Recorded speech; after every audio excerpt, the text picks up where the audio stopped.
Okay, with a short break, I'm back. 121. 17 years the heavens have revolved since I first burned with fire that rages still. When I think of the state that I am in, I feel a chill within those flames of mine. How true the saying is, we lose our hair before our vices.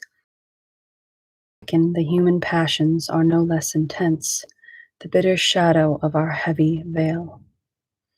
Ah, grief, how long before I see the day when, gazing at the flight my years have taken, I step out of my grievous trial by fire. Will that day ever come when the sweet air about her lovely visage pleases these eyes no more than I would wish and as is fitting? 126. Clear, cool, sweet running waters, where she, for me the only woman, would rest her lovely body, kind branch on which it pleased her. I sigh to think of it. To make a column of her lovely side, and grass and flowers which her gown richly flowing covered with its angelic folds, sacred air serene, where love with those fair eyes opened my heart. Listen all of you together to these my mournful, my last words. If it indeed must be my fate, and heaven works its ways, that love close up these eyes while they still weep, let grace see my poor body be buried there among you, and let my soul return to its home naked. Then death would be less harsh, if I could bear this hope unto that fearful crossing, because the weary soul could never in a more secluded port, in a more tranquil grave, flee from my poor belabored flesh and bones.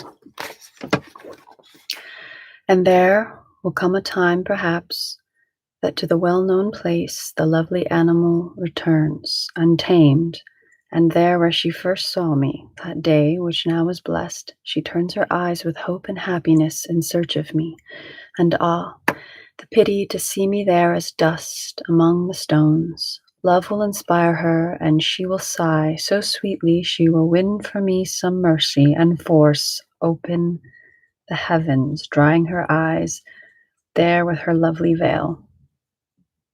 Some real fantasy. Falling from gracious boughs, I sweetly call to mind, were flowers in a rain upon her bosom, and she was sitting there humbly in such glory, now covered in a shower of love's blooms, a flower falling on her lap, some on her golden curls, like pearls set into gold, they seemed to me that day. Some fell to rest on ground, some on the water, and some in love-like wandering were circling down and saying, "Here love reigns." How often I would say at that time, full of awe, she certainly was born up there in heaven, and her divine behavior, her face and words, and her sweet smile so filled me with unforgetfulness, and so divided me from the true image that I would sigh and say, how and when I did I come here? That's literally what it says. How and when I did I come here? Oh, yes, okay. That makes sense. Thinking I was in heaven, not where I was. And since then I have loved this bank of grass and find peace nowhere else. If you had all the beauty you desired, you could with boldness leave the wood and make your way among mankind. Let's read that again. If you had all the beauty you desired, you could with boldness leave the wood and make your way among mankind. Leave the wood and make your way among humankind. Okay. From thought to thought, mountain to mountain top, love, 129. From thought to thought, mountain to mountain top, love leads me on, and every trodden path I find unsuited to a peaceful life. If on a lonely slope, a brook or spring, or a dark vale between two peaks exist, that is the place my frightened soul takes refuge, and with love urging it, It laughs or weeps, now fears or now takes heart, and my face, following the soul's direction, clouds up and clears again, never remaining long in one condition. At such a sight, the man who knows such fate would say, he burns and his state is uncertain. In the high mountains and harsh woods I find some peace, and every habitable place is for my eyes a mortal enemy. With every step I take comes a new thought about my lady, which often will turn to pleasure, torment that I bear for her. Whoa. And on the verge of changing the bitter sweetness of this life of mine, I say,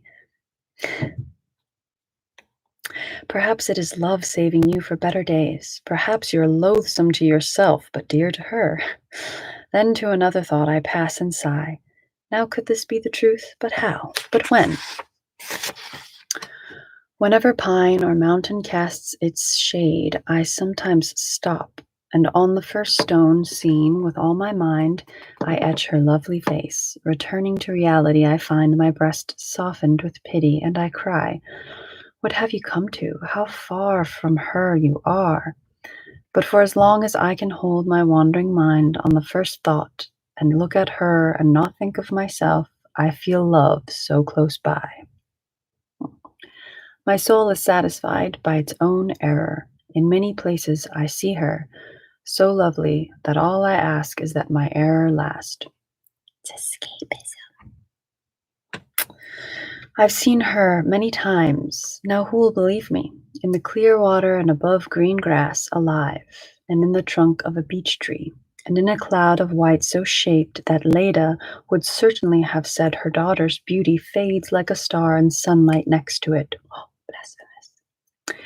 The wilder the places, the more barren the shore where I may be, the more lovely do my thoughts depict her image.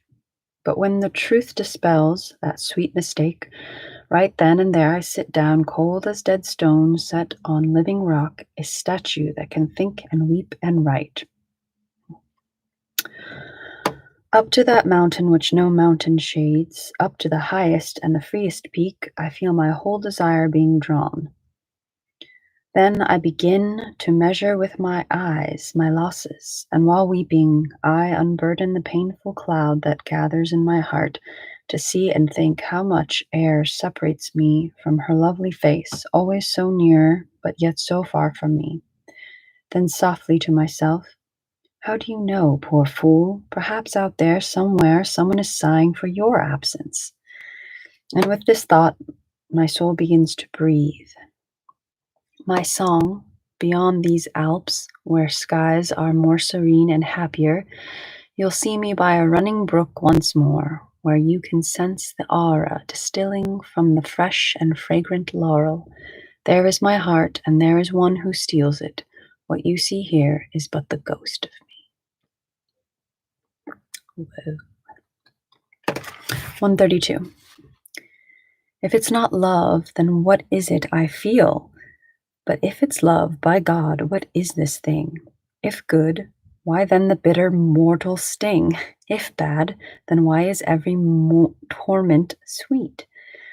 If I burn willingly, why weep and grieve? And if against my will, what good lamenting? That's awesome. O living death, O pleasurable harm, how can you rule me if I not consent? And if I do consent, it's wrong to grieve. Caught in contrasting winds in a frail boat on the high seas, I am without a helm, so light of wisdom, so laden of error, that I myself do not know what I want, and shiver in midsummer, burn in winter. Ooh, that's my favorite so far.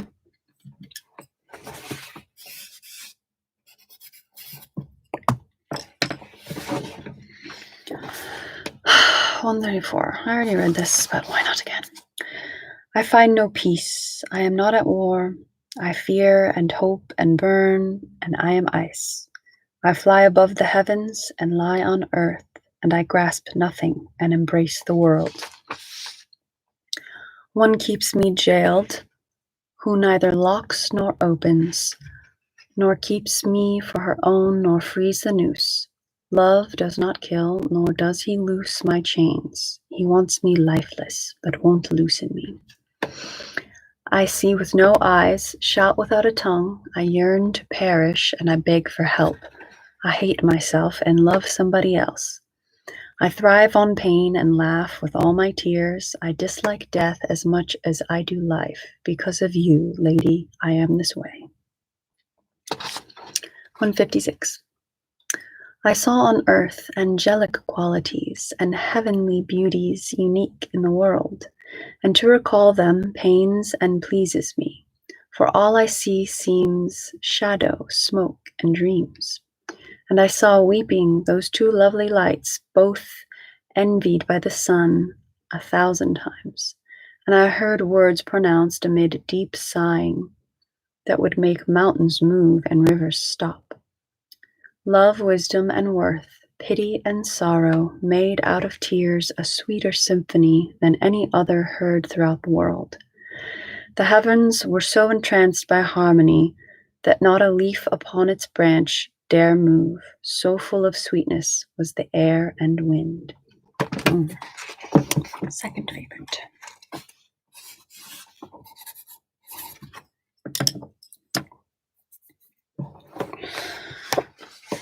$159. From what part of the heavens, from what idea did nature take the model to derive that lovely face of charm by which she chose to show down here her power up above? What fountain nymph, what woodland goddess ever let such fine hair of gold flow in the breeze? How did a heart collect so many virtues, the sum of which is guilty of my death? Who seeks for divine beauty seeks in vain, if he has not yet looked upon those eyes and seen how tenderly she makes them move. He does not know how love can heal and kill, who does not know the sweetness of her sighs, the sweetness of her speech, how sweet her smile. He's a little love obsessed, isn't he? 161. O useless steps, O thoughts charming and quick, O solid memory, O burning love, O powerful desire, O failing heart, O my eyes, eyes no more, but fountains, O leafy bough, honor of famous brows, O single symbol for those dual values, O weary life of mine, O my sweet error, which forces me to search the shores and hills. O lovely face, where love has put together both spurs and rein, with which he pricks and turns me as pleases him, and kicking back is useless. O loving soul, who love in graciousness, O loving souls who love in graciousness, if there are any, all you shades and dust, stay a while and see what pain is mine. 189. My ship, full of forgetful cargo, sails through rough seas at the midnight of a winter between Charybdis and Scylla reef. Charybdis and the Scylla reef. My master, no, my foe is at the helm. At each oar sits a quick and insane thought that seems to scorn the storm and what it brings, a sail by wet eternal winds of sighs, of hopes and of desires blowing breaks. A rain of tears, a mist of my disdain washes and frees those all too weary ropes made up of wrong entwined with ignorance. Hidden are those two trusty signs of mine. Dead in the waves is reason as is skill, and I despair of ever reaching port. Ooh. 248. Who seeks to see the best nature and heaven can do among us, come and gaze on her, sole sun, and not for just my eyes alone, but for the blind world which cares not for virtue. Come quickly now, because death steals away the best ones first, and leaves for the last the worst. This one, awaited in the kingdom of the gods, is this lovely mortal thing will pass, not last. He shall see, if he comes in time, all virtue, all loveliness, all regal mannered ways joined in one body, tempered marvelously. Then he will say that all my verse is dumb, my talent overcome by too much light. But if he waits too long, he'll weep forever. 264. I'm always thinking, and I'm caught in thought by such abundant pity for myself, that often I am led to weeping for a different kind of grief. For seeing every day the end come closer, 1,000 times I begged God for those wings with which our intellect can soar to heaven from this mortal jail. But until now I have received no help, no matter how I plead or sigh or weep, and it is only just that it be so. If he who can walk straight chooses to fall, then he deserves to lie upon the ground. Those arms stretched out in mercy, in which I trust, are open to me still.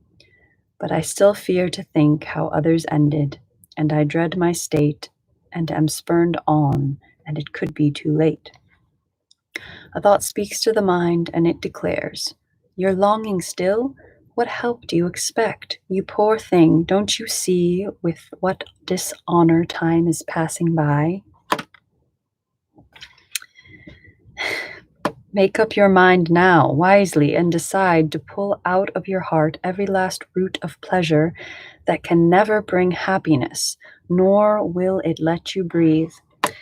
Since you have long been tired and disgusted by that false sweetness of a fleeting good, a gift the treacherous world bestows on some, why do you still place hope in such a thing, devoid of all peace and stability? While life is in your body, you have the rein of all thoughts in your hands. Hold tight now while you can, for, as you know, delay is dangerous, and now is not too early to begin. How well you know the great amount of sweetness your eyes have taken from the sight of her, the one I wish now were still to be born, that we may have more peace. You certainly remember, as you must, the image of her rushing down into your heart, there where perhaps the flame of other torches could not enter. She set it burning, and if the false flame has lasted many years waiting the day that for our own salvation never comes, now raise yourself to a more blessed hope, by gazing on the heavens whirling round you, beautiful and immortal. If here desire, happy in its ills, achieves its satisfaction by a mere glance, a word or two, a song, what will that joy be like if this is great? There is another thought that's bittersweet with difficult and yet delightful weight sitting within my soul, which fills my heart with need and feeds it hope.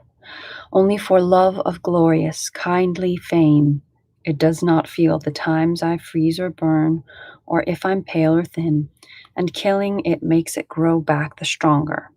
This, from the day I slept in baby clothes, has been growing with me all of my days, and I fear both of us will share one grave. For when my soul is naked of its body, glory's desire cannot accompany it. If Latin or Greek tongues praise me when I am dead, it is all wind. And since I fear to be always hoarding what in a moment scatters, I would embrace the truth and leave the lies. But when that other passion filling me seems to block out all others born around it, meanwhile time flies while I, with no concern for self, write for another. The radiance of those lovely eyes, melting me mellifluously in warmth of clarity, has hold of me with reins against which neither wit nor might avails. So then what good is it for me to oil my boat when it is caught upon a reef and still tied up so tight by those two knots? You, who from other knots that bind the world in different ways have liberated me, my Lord, why do you not, once and for all, wipe from my face this shame? For like a man who dreams, I seem to see death standing there before me, and I would fight for life and have no weapons. I know myself, and I am not deceived by a mistaken truth. I am forced by love, who blocks the path of honor for anyone who trusts too much in him. I feel enter my heart from time to time a virtuous disdain, harsh and severe, which pulls all hidden thoughts up to my brow for everyone to see. To love a mortal thing with such great faith, the kind that should be placed in God alone, is less becoming and the more one looks for honor. And this, in a loud voice, also calls back my reason, which went wandering with the senses. But though it hears and means to come back home, bad habit drives it further and paints before my eyes the one born only so that I may die, because she pleased me and herself too much. Nor do I know how much space heaven gave me when I was newly brought upon the earth, to suffer that harsh war that I managed to start against myself, nor can I through my body's veil foresee the day that must arrive to close my life. But I see my hair changing, and within me all of my desires aging. Amen to that. Now that I feel the time for my departure approaches, it cannot be far away, as he whose loss makes him wary and wise. I think back to the point it was I left, the right road leading to the port of good. On one side I am pierced by shame and sorrow, and they turn me back. The other will not free me from pleasure, which through time has grown so strong that it dares bargain now with death itself. Song, this is how I live, and my heart is colder with fear than snow that's turned to ice, feeling for certain that I am perishing. I am trying to decide. I have wound the spool by now with a good length of my short thread. Never was there a weight heavier than the one I carry now. For with death at my side, I seek new rules by which to lead my life and see the best, but still cling to the worst. Amen. Also a fave.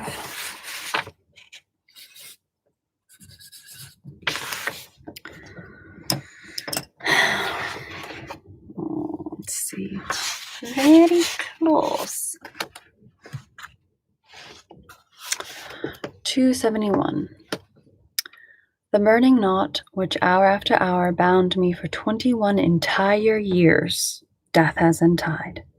I never felt such grief, nor do I think that man can die of sorrow.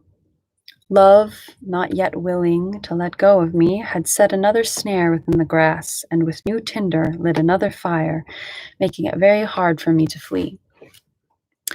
And if it had not been for long experience of my first labors, I'd be caught and burned, and all the more for being less green wood. Nice metaphor. Death has delivered me another time, broken the knot, stamped out the scattered fire, against whom neither force nor wit avails. 272. Life runs away and never rests a moment, and death runs after it with mighty stride. And present things and things back from the past and from the future too wage war on me. Anticipation, memory weigh down my heart on either side, so that in truth, if I did not take pity on myself, I would by now be free of all such thoughts. What little sweetness my sad heart once felt comes back to me. But from the other side, I see turbulent winds blowing my sails.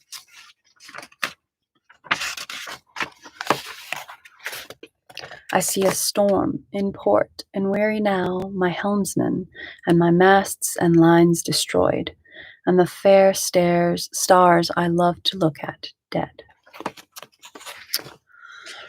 298. When I turn back to look upon those years that flying by have scattered all my thoughts and quenched the fire in which I, freezing, burned and ended my repose so full of woes, broken the faith of amorous deceptions and made two separate parts of all my good, one in heaven, the other in the ground, and lost the profits of my painful gains.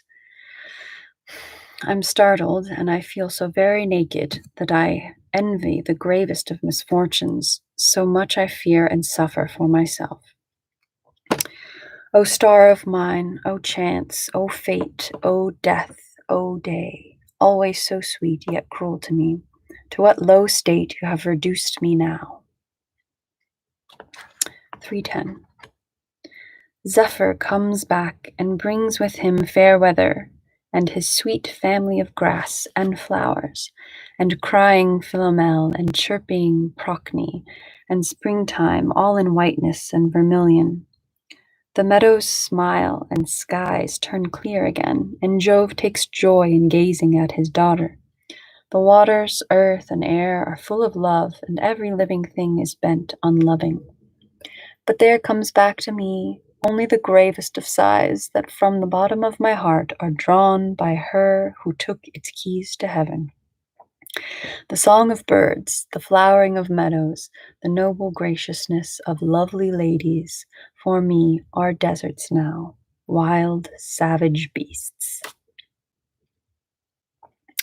319. My days, swifter than any fawn, have fled like shadows, and for me no good has lasted more than a wink, and few are those calm hours whose bitter sweetness I kept in mind. O wretched world, changing and arrogant, man who puts his hope in you is blind. From you my heart was torn, and now is held by one whose flesh and bones are turned to dust.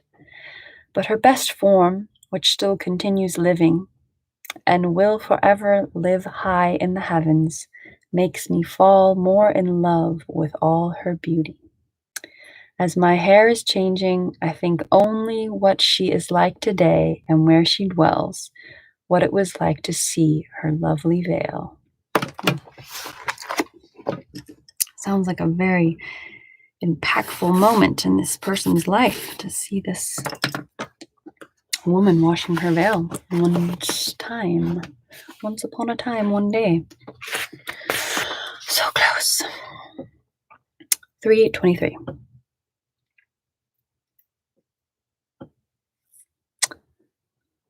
One day, while at my window all alone, where I could see so many strange things happen that merely looking at them made me weary, a beast I saw appear on my right side with human face to make Jove flare with love, pursued by two swift hounds, one black, one white, who dug their teeth so deep into both sides of such a noble beast that in no time they forced her to the pass where,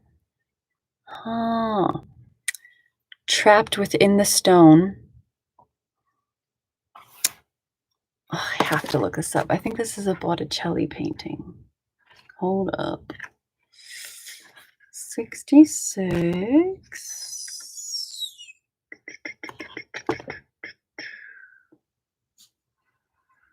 Well, it says the two hounds probably represent day and night.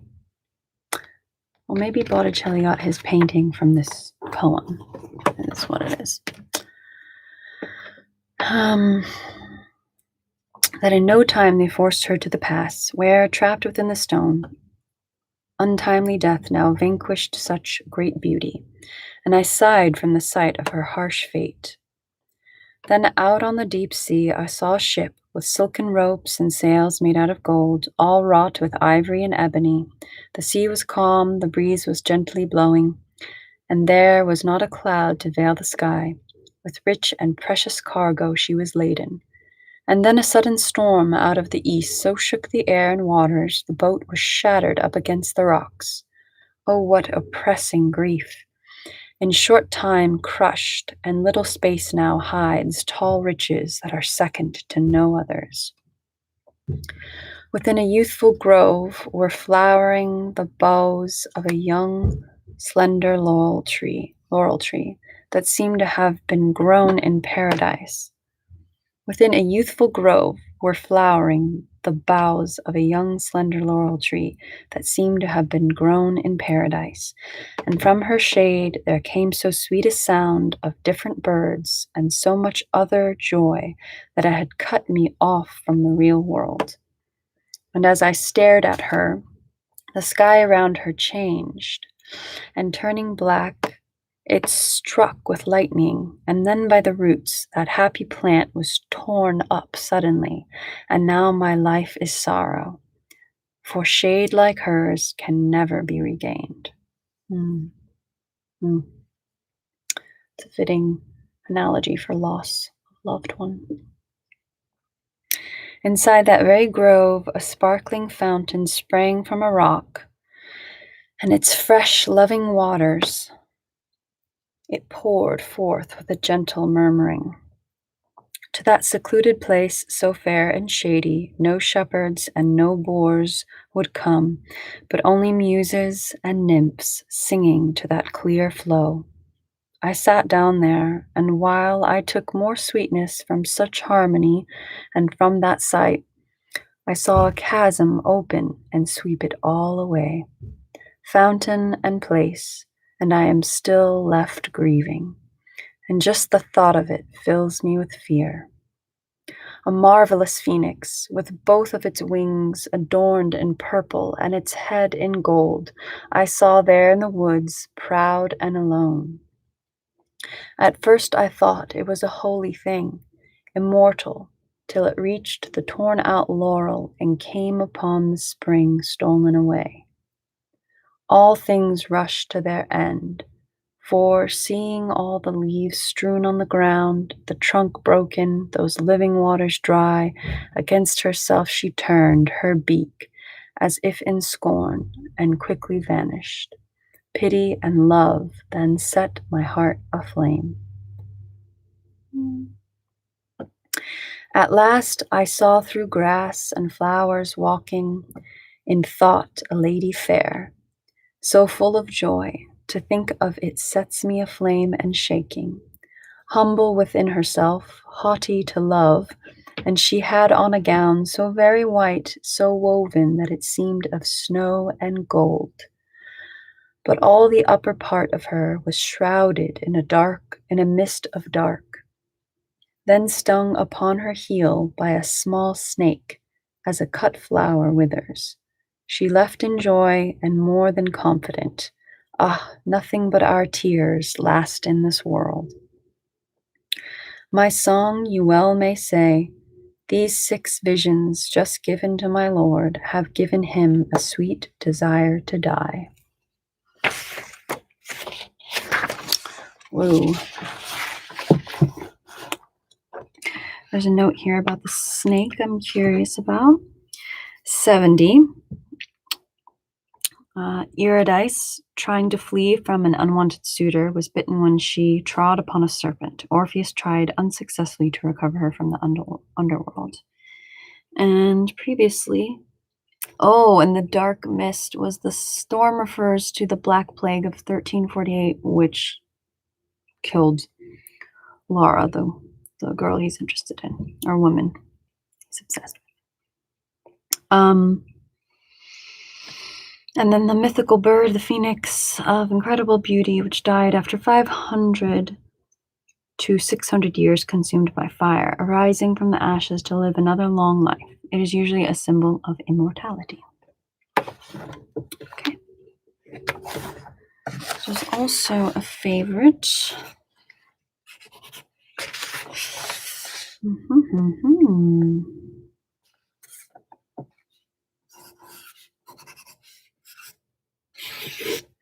All right. 4 more to go or so. 333.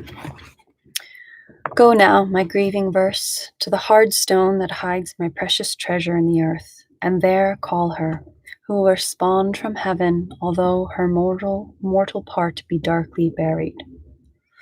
And tell her I am weary now of living, of sailing through the horrors of this sea, but that by gathering up her sacred leaves, I follow her this way, step after step, speaking of her alone, alive and dead, rather alive and now immortalized, so that the world may know and love her more. Oh. Let her watch for the day I pass away. It is not far from now. Let her meet me, call me, draw me to what she is in heaven. 346. The chosen angels and the blessed souls of heaven's citizens, on the first day my lady passed away, surrounded her, all full of wonder and of reverence. What light is this, and what unusual beauty, they said to one another, for so lovely a soul in all this time has never risen out of the erring world to this high home.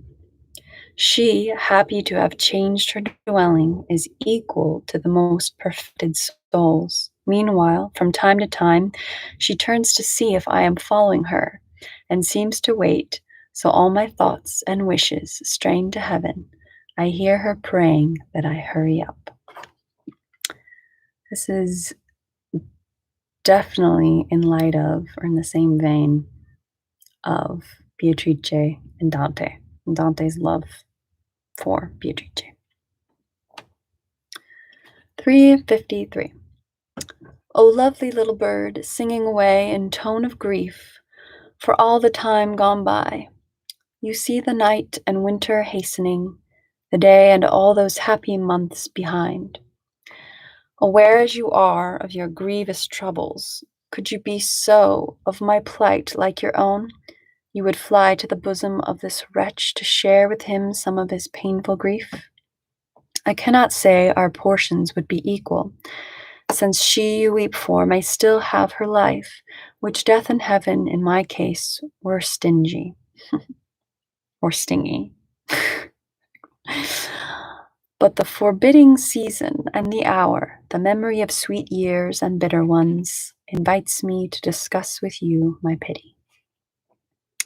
365. It's the last poem. I go my way, regretting those past times I spent in loving something which was mortal instead of soaring high, since I had wings that might have taken me to higher levels. You who see all my shameful, wicked errors, King of all heaven, invisible, immortal, help this frail soul of mine, for she has strayed, and all her emptiness fill up with grace. So that, having once lived in storms, at war, I may now die in peace, in port. And if my stay was vain, at least let my departure count. Over that little life that still remains to me, and at my death, deign that your head be present. You know you are the only hope I have.